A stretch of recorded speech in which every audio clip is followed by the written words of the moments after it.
Hello, everybody. Before we get rolling, some of you may have heard we welcomed, Bret welcomed into the world new baby Camille Grace at 3:51 Sunday morning. So she came a little early, but according to his accounts and everybody else, everybody's doing great. I'm sure she was born angry like her father. Into the world and running, so very excited for Bret and Grace and started their new journey together. So pretty awesome. In recognition of some things from the Eastern Illinois game, the next day, we recognized several guys as MVPs on offense. We did Pat Bryant, Josh Kreutz, Caden Fagan, Luke Altmaier, and Tanner Arkin, kind of a guy at every position, just played pretty good football. Obviously, a lot of production, a lot of different things, but it wasn't just strictly touchdowns and catches. It was a lot of nitty-gritty work, especially epitomized by Josh Kreutz, who I think is kind of the catapult of our, not only just offensively, but our entire football team. Just the way he plays, the way he conducts himself, the way he plays with an edge, I think is pretty impressive. Two defensive look guys going against our offense really did a great week. We moved Demetrius John. Dede we moved actually during fall camp to the outside backer world and has done a really nice job growing and developing in that position. And Grayson Griffin, who's been with us a couple of years, actually played in the game on some special teams, is a very fun player to be around and contagious personality. Defensive MVPs, Dylan Rosiak, Matt Bailey, Miles Scott, and T. Cox all got recognition, and our offensive look team players, Aaron Ball and Sam Segalis on the offensive line. Those guys did a good job of kind of emulating Kansas. And then special teams MVP was Luke Zardin, who's another guy that just continues to show up. Just last year kind of worked his way when we started fall camp, was a guy on the look team that was providing looks against our special teams unit, and guys were just making reference to the way he played throughout fall camp and then in the fall season when, because of some injuries, worked him in and was one of our better special teams player a year ago and now was our special teams MVP in his opener. Not only did a great job of role playing, but when we did have the one mishap with a fumbled punt, he was there to recover it, kind of Johnny on the spot, really impressive. And our special teams look guy, TJ Griffin. So just a lot of really good things in retrospect. You know, I talked after the game about 8 new starters, a number of guys getting their first opportunities, but had 11 guys catch balls, which is a really high number. All of those were from Luke except for one. Goda got one from Donovan at the end. To get Donovan that work on the back end was really, really good. Just a lot of really, in my opinion, some opportunities to do things in the fourth quarter especially. I really wanted to go into that game and, we obviously, like every game, expect to have success. You just don't know how sometimes those are going to play out, and I think the way that game got away from us, I told our coaches at halftime, hey, stay with our starters. Let's get through. I wanted to prepare for a second half game, right? And don't get that many opportunities during fall camp anymore. The rules have changed now where we only get 2 fall scrimmages to kind of work our guys, and obviously that isn't against other competitions. So to take full advantage of that Eastern Illinois game, told our coaches to stay with the lineups through the third quarter, and we'll kind of, at the end of the third, depending how things play out, we'll phase some guys out. But we were able to get a number of guys in and play almost the entire fourth quarter. I always love to get guys more reps, but thought overall that was a really big opportunity for us. A couple of house cleaning items before we jump in. Our guys are involved. Again, a couple guys getting some national recognition for their community service outside of football. On Wednesday afternoon, our guys are going to, my wife and I partnered with a pretty big group of our players that took the initiative to have their own internal drive to raise some cash and opportunities. I bought 150 backpacks, and those will be distributed to a number of schools throughout the community on Wednesday. Basically, all the players, almost every player in our program contributed and raised that pool of money up pretty high because I vowed that I would match it. So that was me taking advantage of as well. So we were able to give our guys 150 backpacks and some gift cards inside that I know will be provided to the community. And those guys were tenfold excited and opportunity to be a part of that. So you'll see a little bit more of that. That'll get some social media coverage on Wednesday afternoon. And other than that, we started school. I always worry that first week of school for me as a football coach, there's just so many moving dynamics. You got kids today in the world they're living in that, deal with a lot of issues that I think are unprecedented, from social media to even in the academic world now. The classes have been a little bit more restricted, so to find classes that work with our guys, there's never class conflicts at the University of Illinois because football always yields to the academic world. So to kind of find a way to get all of our guys at practice at one time universally is a little bit of work in progress. And then last week, because it was a Thursday game, we practiced on a Monday. we never practiced on a Monday, but it was also the first Monday of school, so there was just all these moving parts. I thought our guys handled that and channeled it, and then to get ready to play a Thursday night game, every other person on the week, it's Thursday for us. It was game night. It was a Saturday night. We kind of started on the Friday before. That was our first Sunday, and we worked our way through the week. Obviously, we'll have one coming up against Nebraska. That's a Friday night game again, so that one's a little bit different because it's a road game. So thought our guys just handled and methodically worked their way through that to get where we are. So Kansas is obviously a very talented football team, top 20 ranking for a reason. People talking about them being a playoff team, and you can definitely see that. Before they even played a snap this year, they're very well coached, very dynamic players, offensively, defensively. Like us, they lost some players to the NFL, but have replaced them and also continue to build the roster that they already currently had. I think their football team and program really channels through their quarterback. When he's been able to be in the lineup, they obviously have a record that is pretty special. He's been the two previous seasons shortened a little bit because of injury, right? But was full go healthy for us a year ago and really drives their team, not just – I think just the way he plays, but he embodies them. Obviously, Lance, since he's gotten there, has instilled a personality and demeanor, not just in the players, but also in the program. And they're going through major renovation in their stadium, so that put the game against Lindenwood, obviously not in their home stadium, but it was for a home game for all practical purposes, and they played extremely well, especially through the first half. They kept their starters in there and saw some new faces emerge and do some good things, but also a lot of the players from the latter part. So excited about this opportunity to have a ranked team come in here to Memorial Stadium. I know our crowd is expected to be a good number. I think we're within 1,000 or so of being sold out for that game and putting ourselves in a position to have a crowd that, unfortunately, or however you want to look at it, fortunately for us, we're trying to build this thing up and get it to be more consistent. I think Saturday night hopefully is going to be a microcosm of that, and I think our guys will be excited to play against. This is our first rematch game against 6 teams that will be a rematch on our schedule. Last year, those 6 teams we went 1-5. So to have those 6 teams play out on our schedule, this is week 1 of that. I think is a pretty unique opportunity and something we'll build on, especially internally for us to move forward. So excited about that. Open up for questions. Injury wise. Came out of it fairly clean. The only guy that was T-strain did not play in the game. That was kind of not a choice. I mean, we just thought it was smarter to keep him and reserve him. So he's full cleared for practice tomorrow. So depending on how the week plays out, should have him involved in the game plan. And really, other than that, everybody came out of it pretty clean from everybody that played in the game to play this coming Saturday. You mentioned the rematch game. Your history, would you say you would rather be the team that lost the last game or won the last game, or does it matter? I don't, the part that I actually, we used to do this a little bit before I went to the league, but in the league, what you really began to understand is sometimes you play the same team twice in the same season, right? And those rematches become very, very gamesmanship, and I think there's probably a little testament to that. But in college football, where you don't have rematch games except for in championship games, my first 2 years of the Big Ten championship game, both games were rematch games. We played Michigan State and Nebraska in both of those 2 seasons, losing one earlier and winning one later. But for this, I think it's just kind of where it is. I always try to divide our schedule up into having each game have something of significance. Eastern Illinois really sold the value of this. Was an 8-3 team that was on the verge of playoffs. It was highly ranked in their division. Needed to have our respect. I think our guys honed in and focused on that. And I think against Kansas, we recognize the ability that they have. And last year's game is definitely a factor in it because they saw how we played and we definitely saw how they played. And now to come into it, kind of both similar games, right? Lindenwood and Eastern Illinois. Lindenwood's, I believe, in year 3 of their program, but obviously Kansas overwhelmed them early and often, and it kind of played out the same way. We're talking about those rematches. I know what stood out about last year for you. I mean, Aaron talked about how that opened his eyes as a coordinator, as a staff. What stood out about that matchup last year? Well, first, I'd been at Kansas State for 2 years, and in that time played KU at KU. That was the last time I was there, and it just made immediately when you drove into that scene that night, like I knew.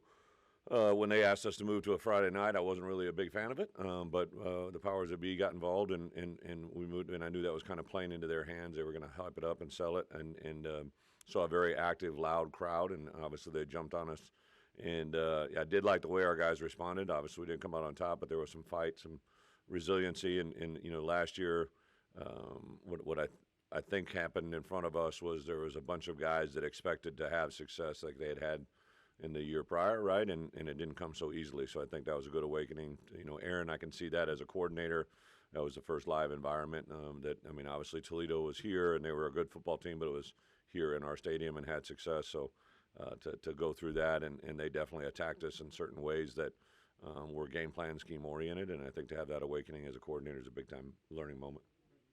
Thursday night, but what specifically does having a skill set diversity in your running back room allow you guys to do so well? Yeah, well, twofold. We started with Aiden Lawfrey because we thought during fall camp he was a guy that had a lot of consistency, big play, breakaway mentality. I really kind of thought I had said earlier in the week if there was going to be a bingo card on Aiden Lawfrey as starting tailback and Mac Resetich as our starting returner, two kind of Central Illinois kids that probably I think when their career is wrapping up here that people will say these were two very under-recruited, valued recruits coming out of high school that are going to be really good players and potentially NFL type guys. And Mac was probably a hair of a chinny chin away from breaking that first one. I think a punter got him, which we've definitely beat him up on. And on the flip side, Aiden, he was really down to one guy that got him there on that first play that went 9, but I just think Aiden brings a skill set that's kind of unique to that room. I would say Caden is the typical what you guys see is what you get, right? And how it plays out. I do think he has an exceptional burst, right? That toss crack that went on a big play there out of his first big run was really kind of vintage Caden in my opinion. And Josh, unfortunately, because of the way it kind of played out, we were getting ready to roll him in there quite a bit in the fourth quarter, but then I also didn't want to put him in there when we had a backup line in there on one of those other running backs. Jordan hadn't gotten a lot of reps. I wanted to see what Khalil could do. So Josh probably didn't get to showcase his abilities, but I think he will in the future. So I think Josh is kind of a hybrid of the two. And then Jordan Anderson is probably another typical big bruiser type back, but I tell you, Khalil Valentine is a special player. He's got a lot of different values. Nothing really gets big for him. Now he looks like a 10th grader in there. Like if you get him without he's kind of got that smile and that grin, just kind of a demeanor. But he is a very, very focused, very serious, very determined young man, and I think he'll help us this fall. You mentioned after Thursday's game that there wasn't much you say in the moment. You look back and say, "Wish we hadn't done that." Yeah. Did you nitpick it a little more over the weekend? Oh well, I think as coaches for sure, right? Like what I was referencing to there was just like calls, situational football. We had an end of half series, but it wasn't end of half pressure. Like last night, one of the biggest changes for me this weekend, I'm sure you guys went through it, is I had to cheer for USC, Oregon, and all these other teams that you traditionally you're like, oh my gosh, they're in the Big Ten, right? So to see USC have success last night and over the course of the weekend to watch those other teams, but I thought that drive at the end of half for USC last night was like that was the signature mark of a really poised quarterback and a play caller that knew what they were doing in that moment. And until you have that moment, you can't really show it, right? But that's even though we were able to have an end of half drive in the Eastern Illinois game, it wasn't maybe probably to the extent of what we're probably going to see possibly this weekend or in the future. So to have the value of the game being in stress and in check, that part is a part that you got to try to prepare him for more than anything. Demetrius Hill, I don't think he was dressed. I don't know if Demetrius dressed now. We have about 109. Well, I know we have a 119-man roster, and if there was anybody that was limited from 10 days out, right, from then those guys didn't, and they weren't in the 2 deep or travel roster, then they didn't dress. Just to try and condense the locker room a little bit. If we dress all 120, it gets to be a little crazy. So I don't think he was dressed because there were 2 days during the final week of preparation where he wasn't cleared for full practice, so that was there. But other than that, but he really wasn't in the playing rotation as it stood. Joe Barnett, the guy, like we talked about Gabe, Yep. obviously, and his versatility, but how much does maybe Joe's emergence allow some versatility? Yeah, I think there were a couple freshmen, true freshmen, that Khalil Valentine on offense being one for sure. Tanner Heckel on defense, even though his was a little bit lesser role, and then Joe Barner was another guy for me specifically that I was really excited to see him show up. He has been very impressive going back to last spring, even during recruiting. Like I started watching his film, I remember when we first offered him, I was just like, this kid's got something, he's got a knack, and then you meet him personality-wise, he's kind of kind of probably a little Eddie Haskell-ish, if anybody knows Leave It to Beaver, right? Like just kind of says all the things, does all the right things, but you always got your eye on him. You know, he's kind of one of those guys. But that's kind of how he plays, right? He just shows up. He makes a lot of really good, smart football plays. He's extremely strong, very athletic. I thought kind of what we saw on Saturday is kind of what we've seen at practice, and I'm excited to see him continue to grow, because I think as we get into our packages, he could have a value there that's pretty good. I should say, actually, Daniel Brown would be another guy. He'd not play Saturday. He was set to play, had a soft tissue issue, and don't know if we'll have him back this week, but expect him to have him back at some point here in the near future. Believe it or not, I actually wanted to ask you about Luke Zardin, because Yeah. he showed up Yeah. at every level of special teams. Yeah. What's having a guy like that come through your program? And You know, he's probably the poster child for, we always say, TSD edge, right? Tough, smart, dependable. You know, Luke's probably not going to go out there and win a 40-yard dash or the vertical jump competition, but he just shows up. Very blue-collar, lunch pail mentality. I always say volume reflects confidence, right? And so we have we always call it, you know, so instead of AGT, America Got Talent, we have IGT, Illinois Got Talent, and he got up his freshman year and delivered a zinger at Jake Hansen, right? Like, who was the biggest type A mentality in that whole building. And I'm like sitting there. I didn't know that there was kind of a good relationship there. Now, he got a little bit of street cred because he came from Palchos High School. So I think, when the big Polish guy talks on your behalf, people are going to listen. But like, he just right there, like he said, I'd probably watched 20 plays of him in high school football, right? Like, they want him as a preferred walk-on. I'm like, hell yeah, this kid's a good mix-it-up guy.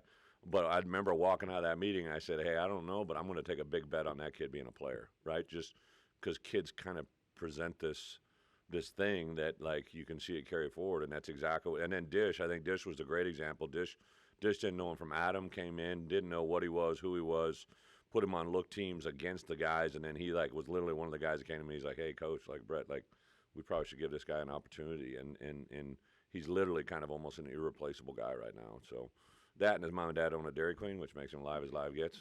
So that's pretty good. Tight end depth running so thin. How Yeah. important was it to get Tanner in the end zone on week 1? Yeah, I get the question, but Tanner probably from where we were a year ago, even like when we were sitting down. I know he's doing Tuesday interviews with you guys, right? Like in this game a year ago, he was involved in the plan but didn't play a lot, and just his physical development.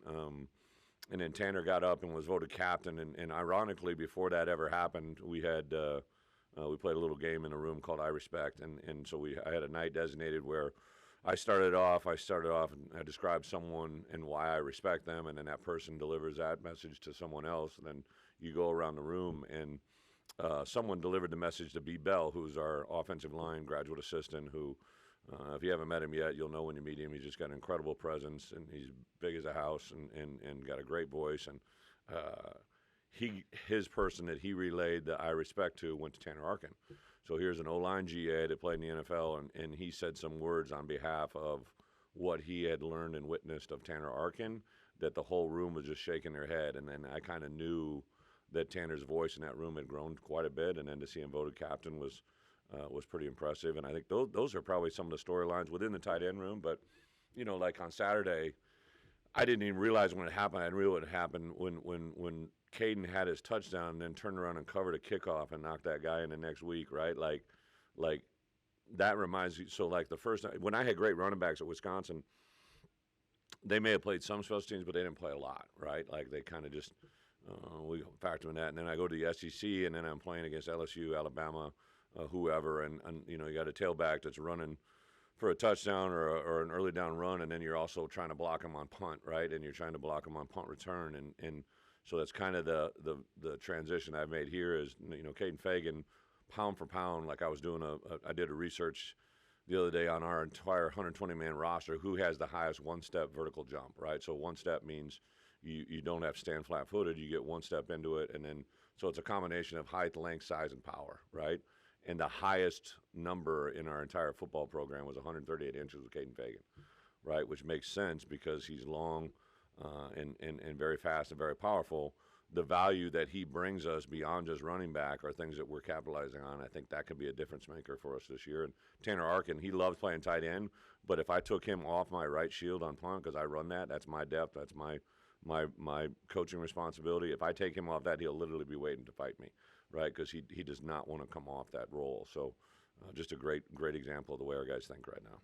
Quarterback to Yeah. prepare for this week. What are some challenges against a dual threat guy? How's that kind of impact preparation? Yeah, he's an incredibly talented player that has a very accurate ball. He gets rid of the ball very quickly on early downs. He's under 2.5 seconds, which on early downs to get the ball out that fast means that, A, he's got a concise plan, he's got a great direction, he's got great accuracy. His completion percentage on early downs, that number even gets lower, right? So, like, he gets rid of the ball very efficiently. In the run game, they do so many things dynamically that they trade motion, shift, and movement all the time, right? So they're putting people in different positions, a lot of window dressing, which obviously increases him. But he is a running quarterback, and so I think for us, we talk a lot about the way we got to play the game, and he's a quarterback that we need to treat as a running back, right? We need to play with a certain intensity and value to that. Respect what he can do in the through game. They probably have three. Well, more than that, but their starting 3 wide receivers are all very gifted, dynamic. He went deep on them the other day as he tried to do in our game. They got some tight ends that can mix it up. Their running backs, 9 and 4, are very, very talented players. So I think 6 is the main piece, but he's got a lot of nice accessories that they use well. Coach, you mentioned the Big Ten teams, the new teams, the teams you're going to play when 8-1, be able to check them out some or not much? Well, I literally watched the last minute and 48 seconds of the game last night. So I was in my office. I'd met with Aaron specifically on some defense things. I came into my office and somebody shot me a text that so I have a couple group messages going to their players. My quarterbacks probably hate me because I usually hit them up when I see it. Like when Tommy DeVito had an end of drive game the other day, I kind of hit him all up and say, "Hey, Tommy's got an end of drive," and then he slid short on a hook slide, which I beat him up on, right, with our, and these guys, I forget people don't think like I think, so it'll be like 11:30 at night, and I'll be texting them like it's at, 7 at night or something, or 4:30 or 5 in the morning. I'm like, oh, shit, shouldn't do that, right? But, it was funny because I turned it on, and I saw LSU, they must have been penalized for emotion and movement or something like that, and so I saw them kick the field goal, and then knew that USC had one timeout, and I just think that kid orchestrated it. And so I can't tell you I was sitting there cheering, right? But I'm like, okay, if USC wins, this is a good thing. You've gotten to know these guys a little bit. I met Lincoln several times before this year, but especially Dan Lanning. He's a guy I spent a week with in Hawaii on the Nike trip, so I kind of like him, and his wife are cool people, so I like to cheer for them on Saturday. And then I did watch UCLA Hawaii game, so you were again drawn into that moment as it was. I didn't get a chance to watch Arizona, but I know Jed probably better than all 4 of those other guys or other 3 guys. So yeah, it's just a different world, man. It's like anything that helps the Big Ten. I think it's a positive thing. People could never understand that. Like, as long as I've been a head coach, I really hope every Big Ten team wins every game, other than the one we play in, right? Because it just helps all of us in general, and hopefully that's something that plays out for all of us. You've mentioned before in camp, and I've talked to some players after the game that they've seen Luke Altmaier just be different. Whether it's mentality, whether it's emotion, whatever it is, he just feels different this year.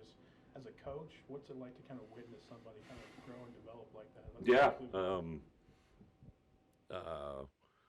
Again, just his personality. Luke's got a really good sense of humor. Just a little dry and doesn't let it show all the time. But I saw last week in his presentation, we do a small group meeting where it's just me and the quarterbacks, and to hear his voice in that meeting, I thought was awesome. One of the things I like to do, I know you guys don't think I asked Bret to give me a summary after the game of what our guys say. I really don't care about the articles, don't take offense, but I like reading what our guys say, because when they say things about either our opponents or our players, I want to know what that is, right? And there was a number of our players. We always say speak for yourself, right? But like when you're talking about your opponent, or talking about a teammate, don't write a check they can't catch. I don't want to hear about, hey, this guy's going to have 50 catches or this guy's going to run for this. But if you can talk about him in a way like, hey, this is what I saw at practice, this is what he did in the game, and there was a little good exchange. I don't know who was asking the question, but somebody asked Luke about Pat, and they asked Pat about Luke. and Pat's comments were very specific about what he saw, right? His diligence and his directness in building relationships and saying certain things at practice, and that's been very evident to me as a head coach. And then we were watching, there were Saturday games, and I use media examples from our guys, but I also use a lot of media examples from guys that we play against that are good or bad, right? And I happened to show one to the team that was a media example that probably wasn't what you want, and it kind of didn't play out the way that that person had hoped. And Luke sent me a text, I don't know what time it was, late Saturday night, and said he made reference to that, like, so it told me he was listening to it.